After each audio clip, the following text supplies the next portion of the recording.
Hello and welcome to Tech and Learning Future-Proofing Your District Plan Conference.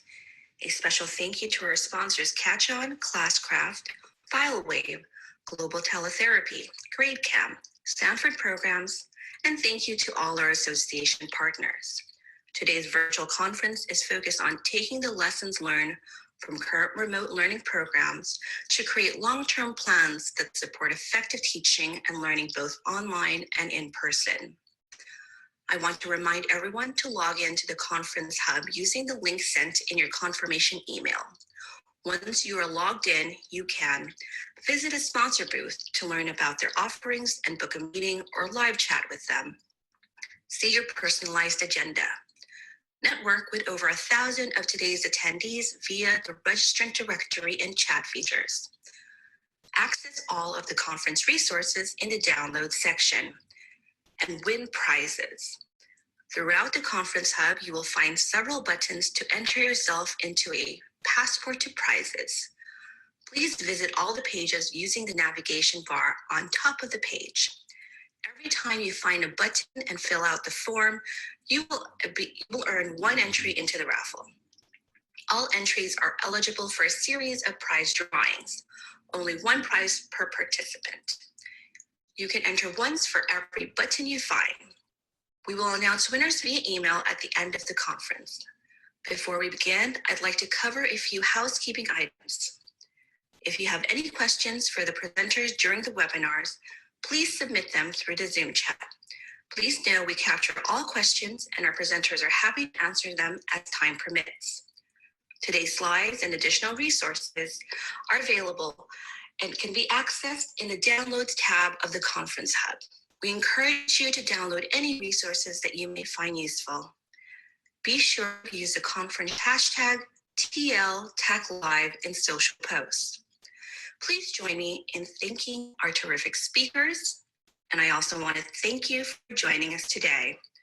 Please join me in welcoming our presenter, Dr. Kecia Ray. And the crowd goes wild.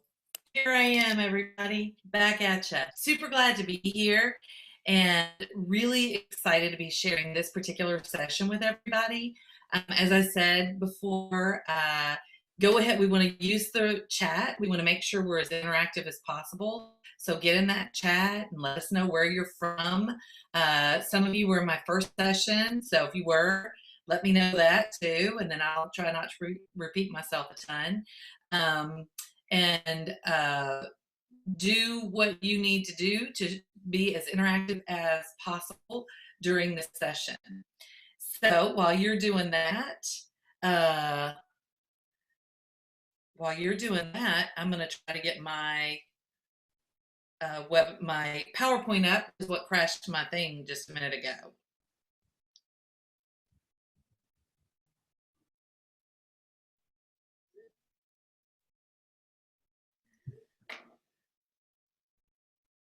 Okay, hang on just a millisecond. Coming. Crazy PowerPoint. Okay, my friends, can you see me? All right. You still see my screens? No, you don't see it because my screen share did not let me share it. Hold up 2 seconds. Sorry, I see Virginia's here. Yay.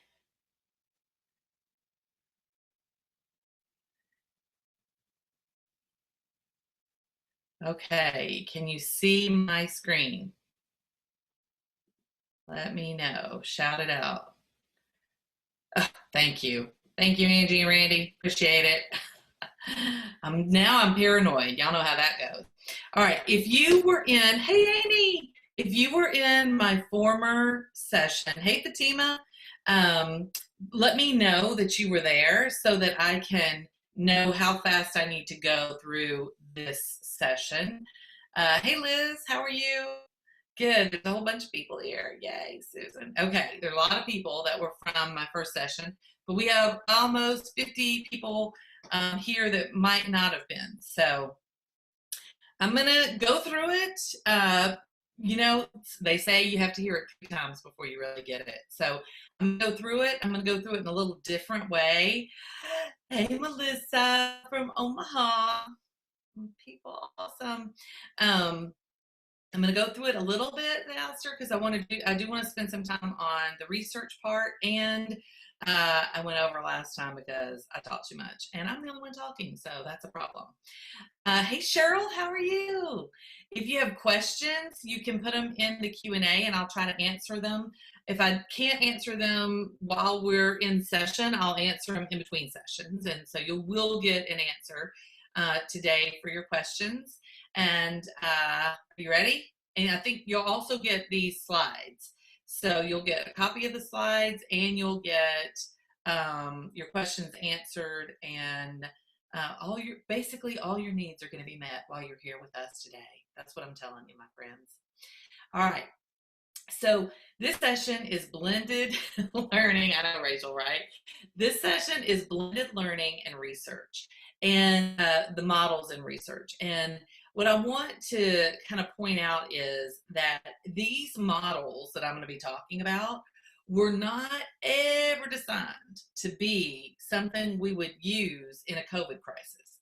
But in my opinion, or in a pandemic, like nobody, when they were developing these models, nobody said, hey, when that pandemic comes about, this is going to be a great way to teach. Like nobody said that. What we were saying when we were working on this work, and I was working with Michael Horn and Clayton Christensen, is we were in kind of failing districts, really troubled districts. I was in Nashville. I was a little takeover agent. I was the nice one. And we had to figure out a way to get our kids to have exposure to more content in an instructional day. So we decided, well, let's lengthen the day. And we did that by all of these various models. So we did have traditional instruction. We also had technology rich or technology integrated instruction. And we used these models. Mostly we used the rotation model, the station rotation and lab rotation, and flipped predominantly. We didn't do too much of the individual.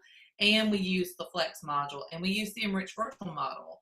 And all of those things combined, plus a lot of other stuff. Oh, Karen's telling me, sharing presenter. Oh, you're so sweet. Okay, thank you, Karen. I'll fix it in a second. I clearly am troubled with the PowerPoint. I'm a Keynote girl, and PowerPoint is kicking my butt. I'm just saying, Keynote's better. But the station rotation, lab rotation, and flipped classroom were models that we used in the enriched virtual model and the self-blend model. So because we did those models, we moved from, our graduation rate was 50%, and by the time all of our team left, we were up to 94% graduation rate, which was, really, we felt like we had conquered the world. So these are the models for blended, and here is what I've kind of iterated for, and I am going to fix this. Thank you, Karen, for helping me out so much. There we go. This is what I've created as a result of working with school districts since March. Well, I was working with them before, but in March, the districts that I work with really kind of called me to help with the remote learning aspect of things. And my friend in New York, Linda Chin, she's the chief academic officer. She and I kind of came up with this model. We want to do blended. That we know that is probably the model, the instructional model that we should lean into, because it does allow for that online component, and there are ways that we can provide continuity between a face-to-face experience and online experience.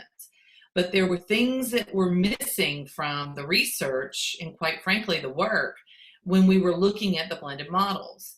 And one of those things was inclusiveness and attending to special ed needs. There wasn't too much of the research that really spoke to special education and EL populations. So we discussed, actually, this past weekend, that the model needed to be called something different because, or it needed to be modified because there are 3 specific things that we have to pay attention to now that were not part of the original framework. And if you look in the original framework, you see the grayed out box around hybrid. And that basically means it's both face-to-face contact with a student and you're using some online tools. The orange around the whole framework means that, yes, we are, this is a model that we're using and this is one that we're going to implement, but we've got to have consideration for these other things. We have to have consideration for special education children, disabilities, and EL children.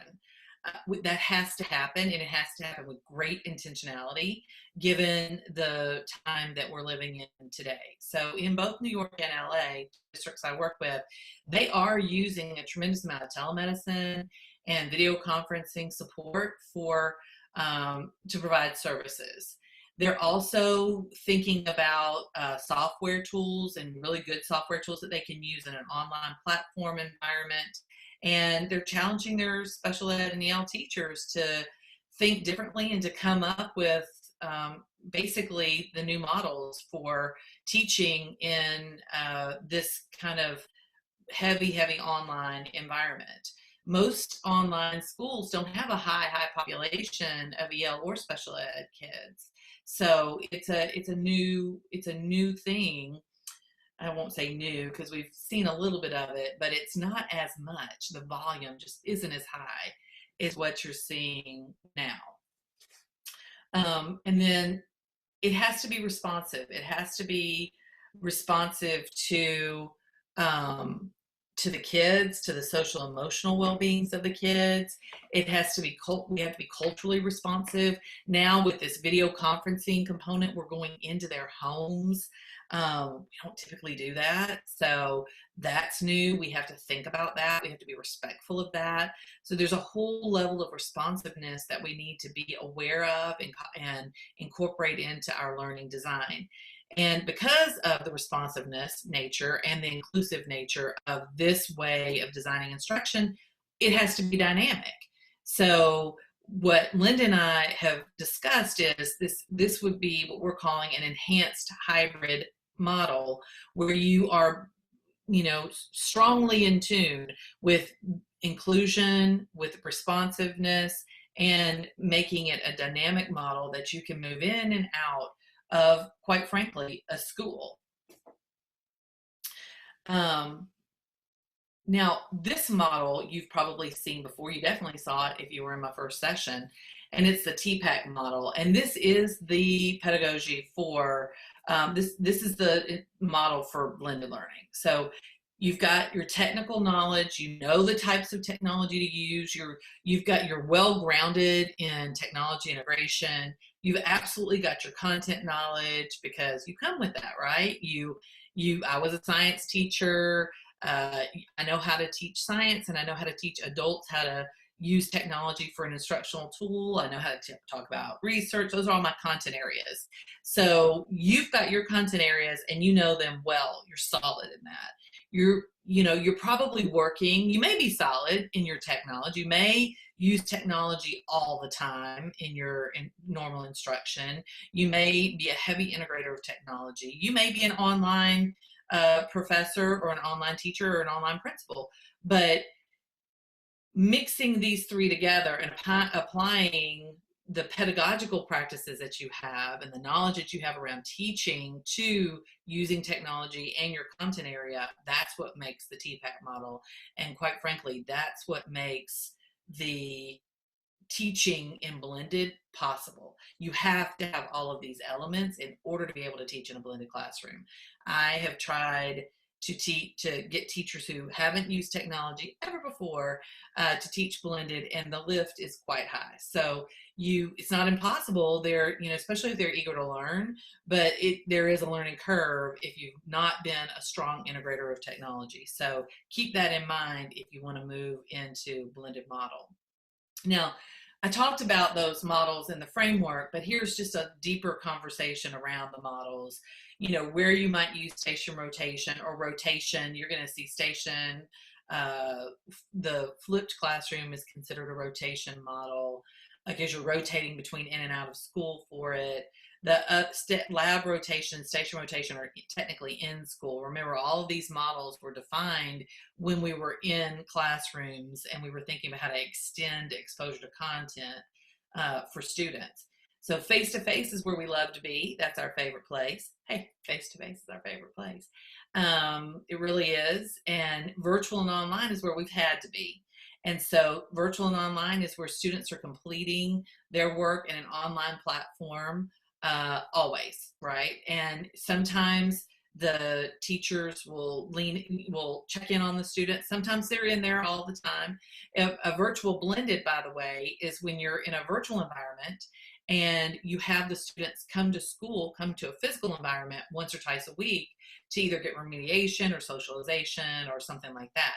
Self-blend is typically in high school, and it's when kids are trying to get that really hard class, and there's a virtual school available that offers that really hard class. So my favorite thing to mention is AP Computer Science, because you can never find a teacher to do that, or rarely find a teacher to do that. And you can find a lot of virtual classes that offer that, virtual schools that offer that. And so your students will, hey, Rachel, that's awesome. So you should be teaching in a virtual school, my friend, because kids will sign up for that class to make their program work, and they get to be in their traditional school but take AP Computer Science. So those are the models. Flex is really where we've been living since March, which is most of the curriculum is delivered in some kind of a digital way, and then teachers are available for consultation. So Flex is really the blended model that all of us, for the most part, have been working in lately. Now, this is a super busy slide, and some of you have probably seen it. My friend Catherine Kennedy created this slide. And this talks about kind of the dimensions of blended learning. And the dimensions are, if you look on the far left side, you've got the amount of instruction that we're using online. So it could be a unit or a lesson. It could be a single course like AP Computer Science, or it could be an entire curriculum, which is what many of us are doing, trying to figure out right now is what do we need to do?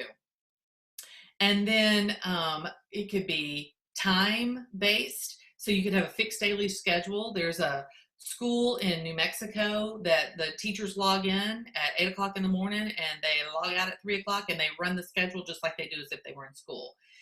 You can have a modified schedule. That's what a lot of people are doing, where the kids go into their virtual environments at a certain time, and then there's a certain time that they're going to meet with their teachers, and then they're going to log out at a certain time, but there's an expectation that they're going to be in a virtual environment during a period of the day. Or you can have open entry, open exit, which means it's asynchronous, like totally. You can go in and out whenever you want. You just it's competency based. You have to complete the work and move on. Some of these others can be competency based, but they're going to be fixed in time, where there's an expectation that there's going to be a login at a certain time, and kids are going to be connected to the teacher at a certain time. I saw the question from Kathleen to just refine a little bit more the flex and virtual online difference.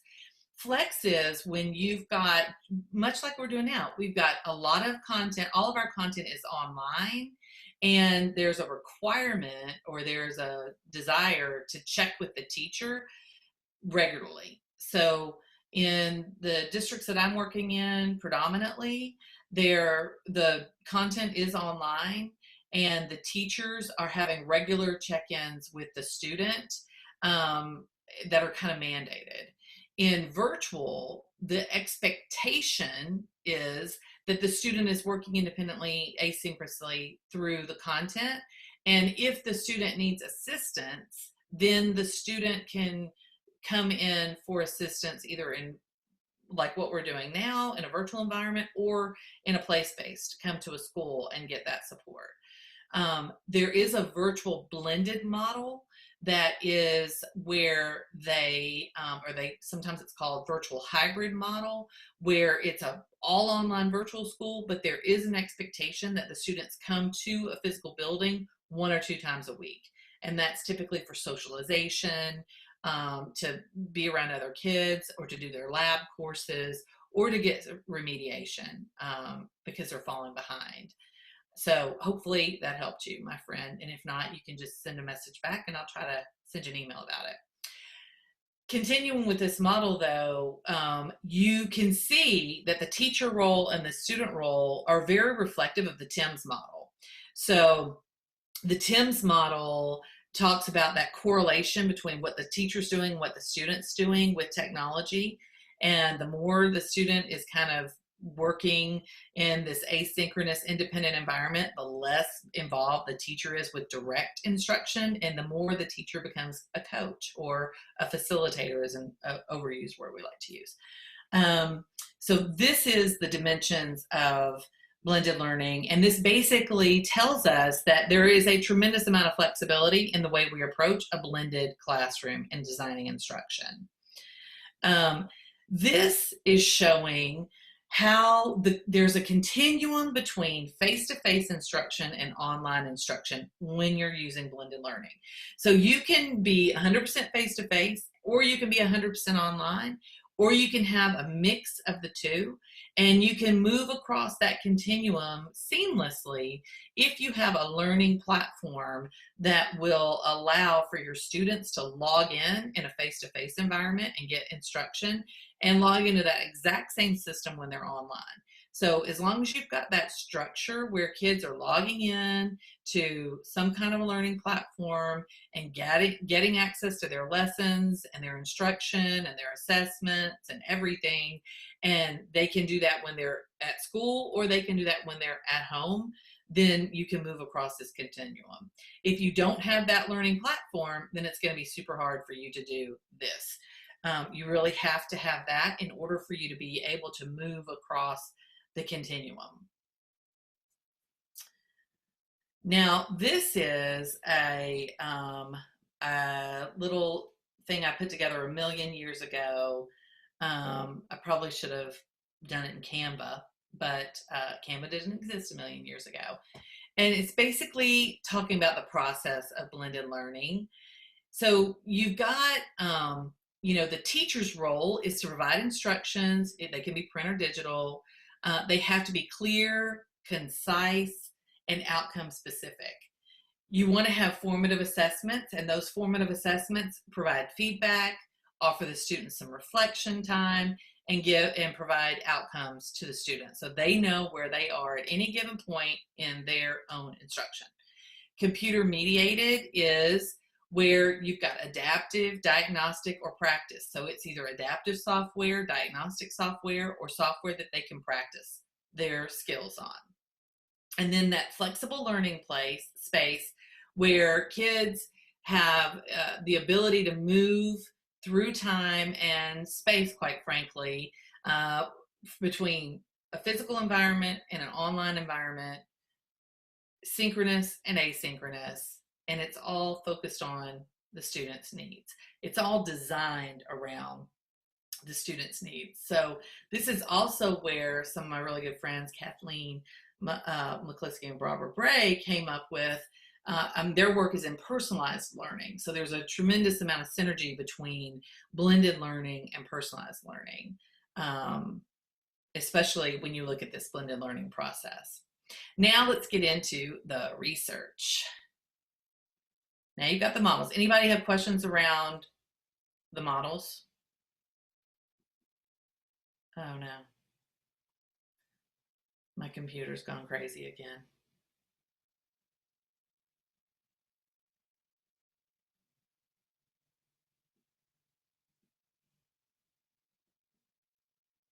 Okay, my friends, give me just a second. Let my computer do what it's got to do.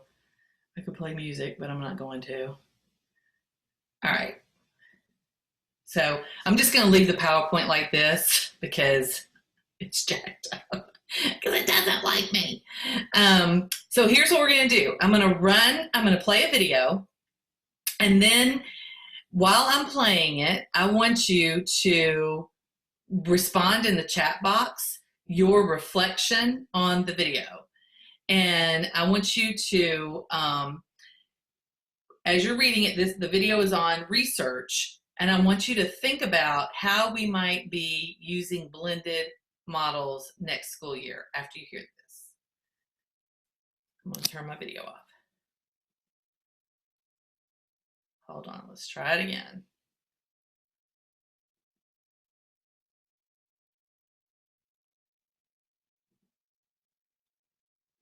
A new report from REL Central provides a summary of the methodology, measures, and findings of research that examined K-12 online and blended learning programs that were used to support differentiated instruction. The report also summarizes the characteristics of the online and blended learning programs. Researchers searched 4 databases using a variety of search terms to locate research investigating K-12 online and blended learning programs. Okay, we can't see the video. I'm going to tell y'all, like I tell my husband, I love my Mac, but sometimes it can really chat my you-know-what. Okay, hang on just a second, you guys.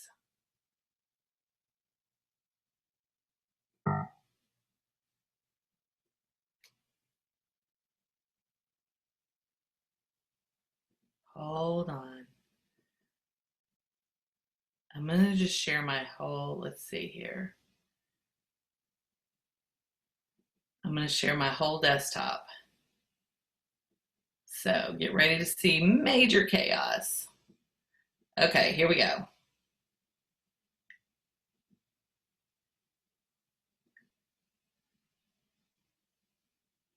A new report from REL Central provides a summary of the methodology.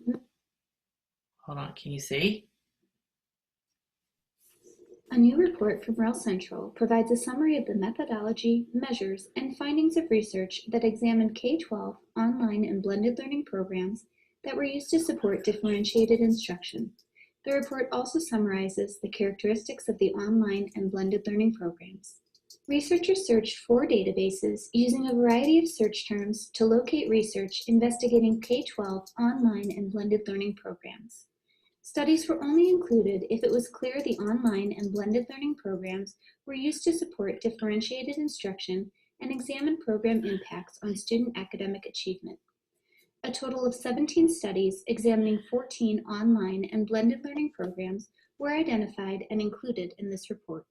The online and blended learning programs were classified according to the type of differentiation available in the online and in-class components of the programs.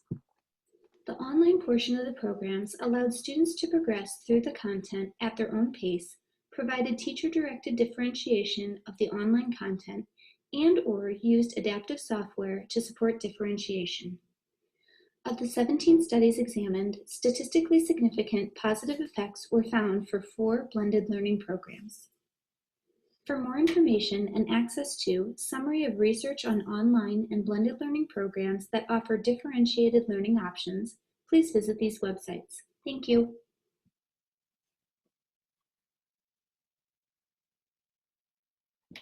All right. A new report Oh, from REL hang Central. on. Okay, now in the chat box, give me some chatter. Let me know. Let me feel the love for being challenged by PowerPoint, and tell me what you think about what the research video said. And I'm going to make sure you get a link to that paper too. It's only 2 years old.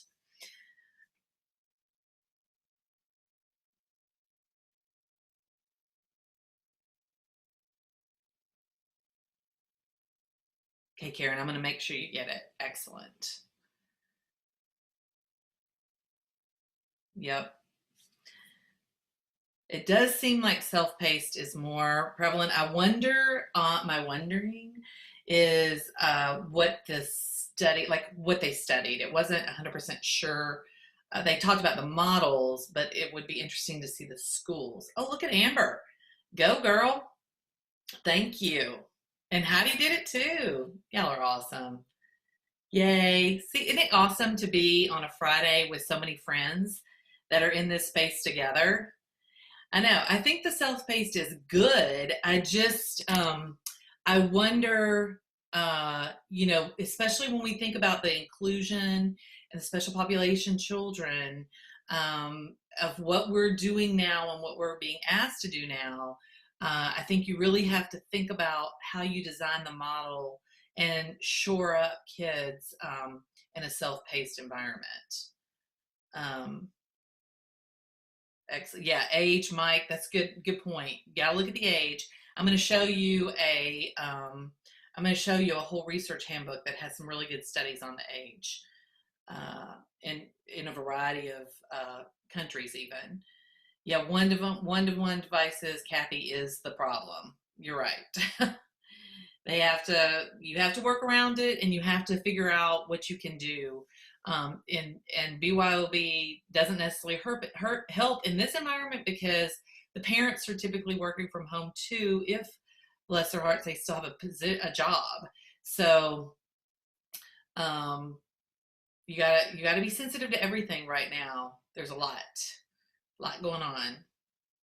Access to Wi-Fi is super important. A lot of districts are doing LTE integrated devices, but that's expensive. That costs money. So internet access. COSIN is doing some phenomenal work. Cheryl's in here.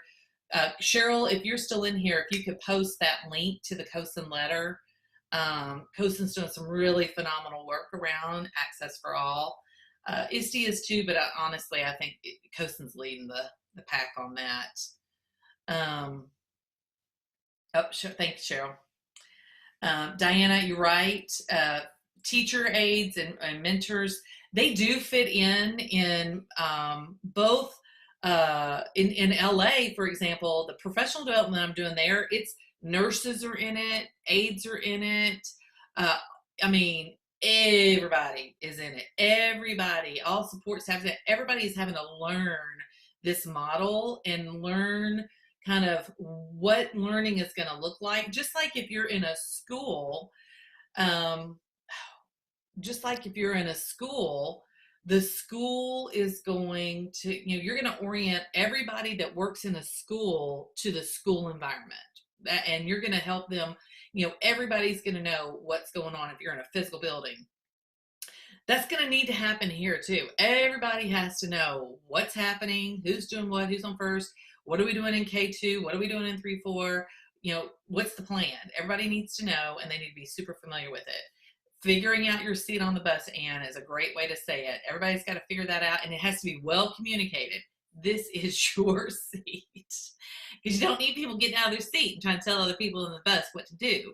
Everybody has to be respectful of the position they play and where they sit on that bus. So, excellent.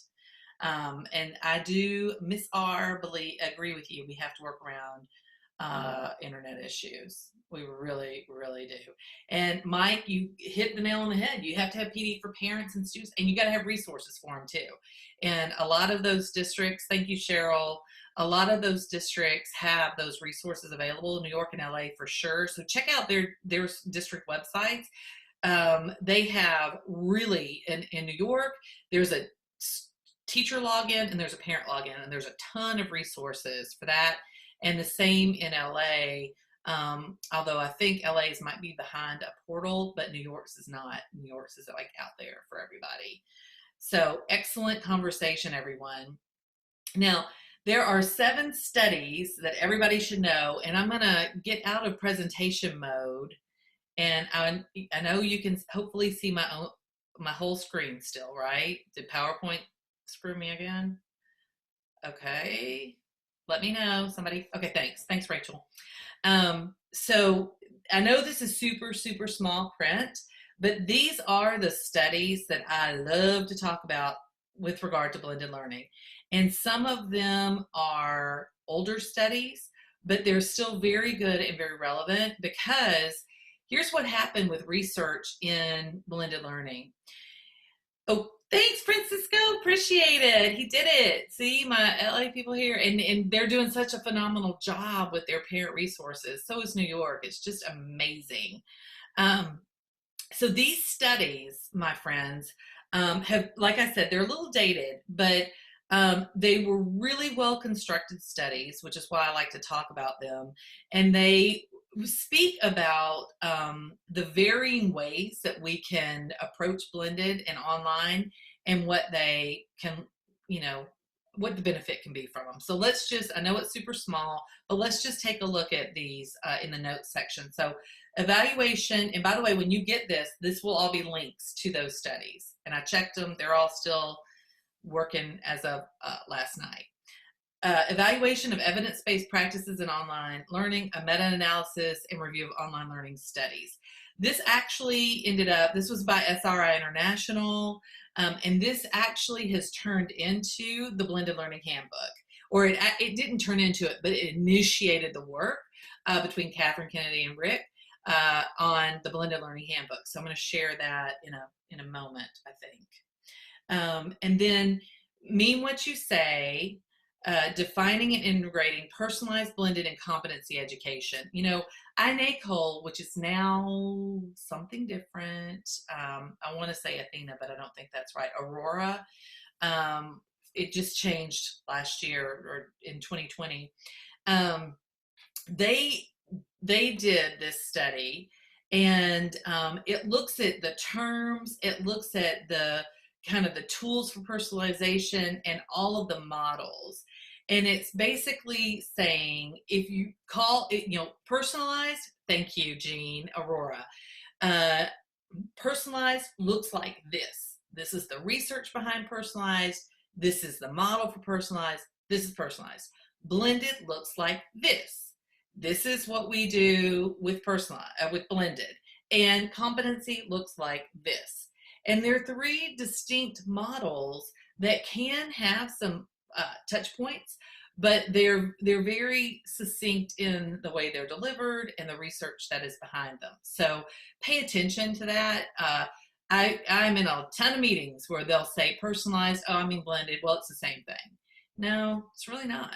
So, the research snob in me says, you got to get that right, because people are looking to you to have the answer, and you got to have the most informed answer that you can construct. So that report will help you have the most informed answer. Not too much has changed in how we define competency, personalized, and blended since that was published in 2013. The Blended Learning Report came out again by SRI, funded by the Michael and Susan Dell Foundation, and it was released in 2014, and it looked at 13 low-income charter schools. This is a little bit of the challenge that the research has. A lot of the research was done in some charter schools because charters were nimble enough to adopt this model really quickly. And larger districts, you have to have a learning platform, you have to have all this technology. As people have noted, it's a little bit challenging. So larger districts were challenged to make it available. So a lot of the work started or was picked up in charter schools. So this one looks at 13 low-income charter schools using the rotation model of blended, and they were mostly learning using the lab rotation model of blended.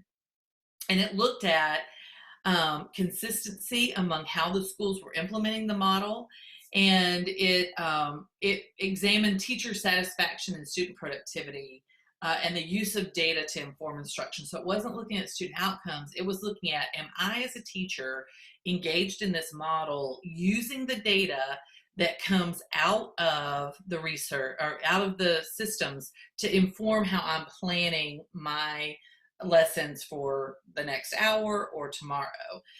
It's a really good study on how teachers think about these models. Personalized instruction, new interest, old rhetoric. Is the National Ed Policy Center, 2013.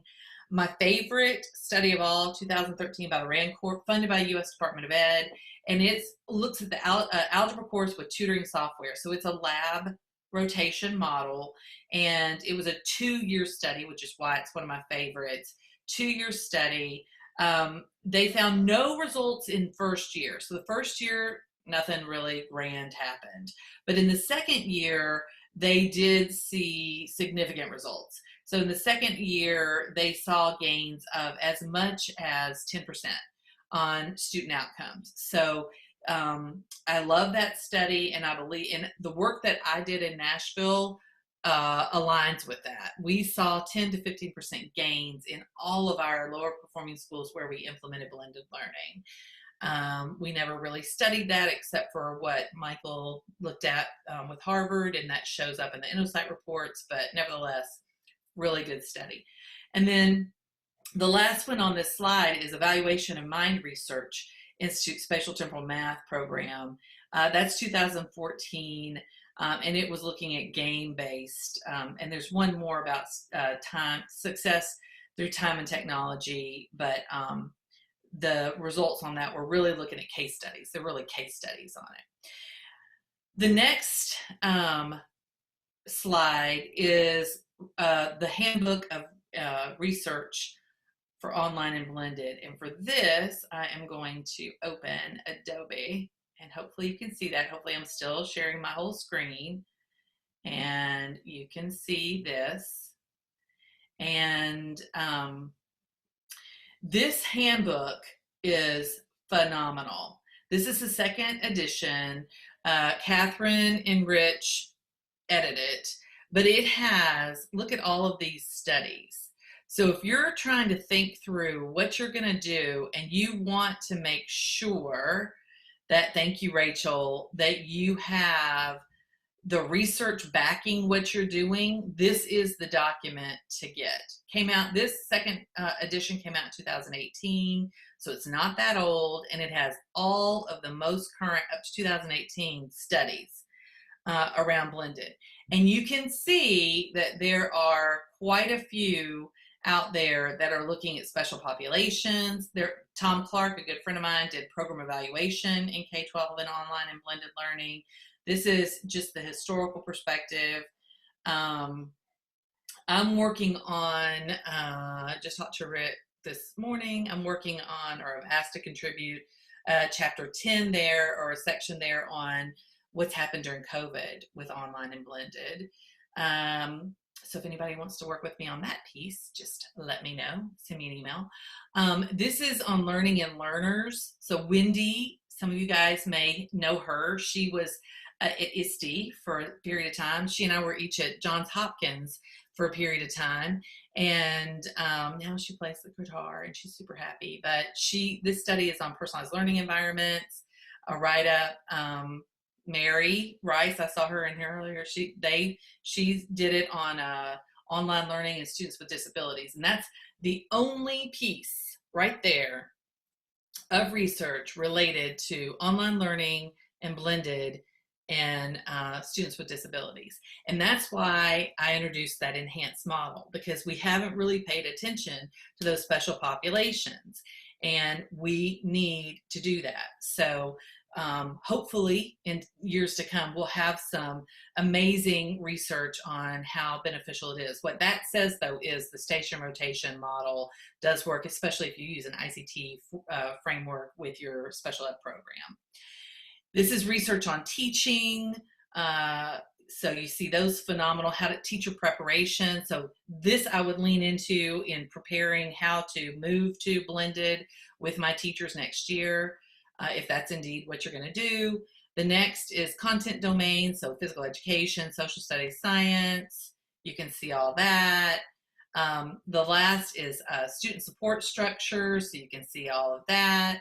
How do you support the students? And then instructional design. I know I'm going fast, but I'm running out of time. And then learning environments, one of my personal favorites. And then this is just what's going on all around the world and some emerging issues. And again, Wendy talking a lot about personalized learning. So This is a resource. It's in the chat box. You'll also get a link sent to you. You need to think about how you can apply this to practice, how you could use that great research to shore up what you're doing. I'm a firm believer in, probably because I've been at both Vanderbilt and Johns Hopkins and they've drilled it into me, in really leaning into the research. We do not have to reinvent the wheel. There's nothing that we have to do in preparation for next year that hasn't been done before. It just may not have been done this way. So we're all in this together. So if you need my help, you've got my help. I'm going to show my slide in a minute on that. Before I show that slide, I want to give you a quick introduction to a good friend of mine, Richard Collada, who is the CEO of ISTE. I once upon a time, a long time ago, was the president of ISTE, and we have a special treat for you by being part of this. We want to give you this message today. So here's Richard. Hi, my name is Richard Collada. I am the CEO of ISTE. Kecia, thank you for giving me the opportunity to join you today and for this great event. I'm really glad that everybody is able to be here. And also thanks for giving me just a minute to share with you a preview of coming attractions, something cool that we are doing at ISTE. For those of you who maybe don't know what ISTE is, we are a nonprofit organization, and our goal is, and has been for 40 years, is to help teachers use technology more effectively for teaching and learning. And so we do that in a variety of different ways. We have a certification program, we do events, we have a whole variety of resources that we provide. But as we have been talking to school leaders, to district leaders, to teachers, one of the things we heard over and over again was we did heroic efforts to transition to using technology for teaching and learning in a very short amount of time. And that got us through to the end of this school year. But as we look towards the fall, in almost every case, there's still some form of blended learning, even possibly online learning, and a whole variety of ways that technology is going to continue to be used for the foreseeable future. And one of the things that we've heard is that the quick getting up to speed, while it was helpful for the moment that we were in, as we think about long term, there's a greater level of depth that we need around this. We need to know how to do better collaboration in virtual spaces. We need to know how to do assessment that's authentic and awesome and not just multiple choice or uploading worksheets, right? We need to know how to handle special populations, students with special needs, English language learners in a virtual space. So at ISTE, we're creating what we're calling the Summer Learning Academy. And the Summer Learning Academy is a great opportunity for 2 weeks over the summer, starting in July, for teachers to come together and participate in 4 mini courses that are 2 hours each, and then listen to a whole bunch of the experts in learning with technology that we've curated, that we've pulled together from around the world, and then also have a chance to share best practices with all of the other educators going through this cohort. So it's a great experience, and would love to have you be able to join us this summer. It starts in July, and you can find out more information about it by going to summerlearningacademy.iste.org. And if you go there, you'll see some of our experts, you'll see more information about the courses, and you'll be able to register right there. So, okay, I'm gonna close it because we're running out of time. Let me just show you the last slide, and then I'm going to turn it over to Marie. That's my contact information on my website. Follow me, and I'll get you everything you need. I look forward to hearing more from you in the next few months. Take it away, Marie. You've got some closing comments. On behalf of our entire team, thank you for attending today's Tech and Learning Future Proofing Your District Plan Conference. A special thank you to our sponsors, Catch-On, Classcraft, FileWave, Global Teletherapy, GradeCam, Sanford Programs, and thank you to all of our association partners. Please join me in thanking our terrific speakers today, and I want to thank each and every one of you for joining us and spending this time together. And don't forget to register for next week's Tech and Learning Roundtable webinar on Wednesday, June 3rd. Join Dr. Kecia Ray as she speaks with district leaders about the security issues related to online learning, a school plan for next year, such as keeping data private, cybersecurity concerns, and monitoring online activity to make sure students are safe and content is appropriate. Please register by visiting www.techlearning.com/events. We look forward to getting together with you all again in person soon. Until then, stay safe and healthy.